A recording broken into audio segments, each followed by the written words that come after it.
Much, Chris.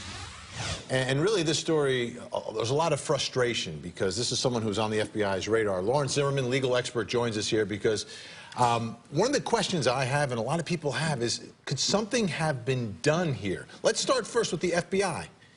Gets tipped off from coworkers that something's not right, gets interviewed. What would it take in order to arrest someone under circumstances like this ahead of time, before this tragedy? Well, because he's the United States, it takes probable cause to arrest somebody. So once they have a reason to believe, probable cause to believe that he's involved in some sort of crime, terrorism, or whatever it is. Well, let's talk about, like, if you're speaking about, you know, being sympathetic to a terrorist organization, what level of speech? Like, do you have to actually take some sort of step towards a terrorist act, not just talk about it? Yeah, I think I know for a fact you'd have to take some sort of step, a substantial step, to show that you are supporting terrorism and you are going to act on it. You know, they could have maybe set him up. You see a lot of times the FBI lately has been setting people up to buy explosives, firearms, what have you, to get them to come out in order to arrest. Last time they had contact with this guy was 2014. Now, his ex-wife has come out and talked about being the victim of domestic abuse.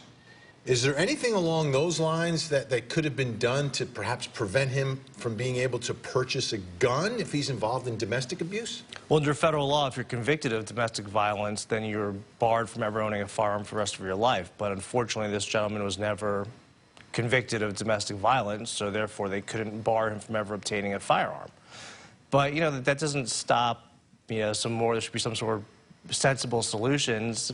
Well, let's talk about that. Let's talk about that. What, from your perspective, what do you see legally that could be done? Because people feel almost helpless this morning because he legally purchased the guns. He had been investigated by the FBI, yet was still able to go forward with all this. Communication. Our agencies don't talk to each other. And our Congress wants to sit around and they want to blame each other for the problems in our country, but they refuse to sit at the Capitol and come up with a solution. I'm sick and tired of all the criticism that's going on.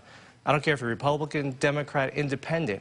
Go back to Washington, come up with a solution. Every time I see an elected official on TV, it doesn't make me feel any safer. That means they're not working. Go back and come up with a real solution. It just takes people working together, and people refuse in this country to work together anymore, and that is the real problem. I don't have the solution legally, right, but we're a smart country. We've sent people to the moon. We're sending somebody to Mars. We could do this. It's a very good thing for our people to work together and find a way to get rid of terrorism and whatever other means they are accessing weapons and killing all of us. Innocent folks. It's our children are at stake. All right. Lawrence, appreciate your time this morning. Thanks so much. Thank you, Vinny.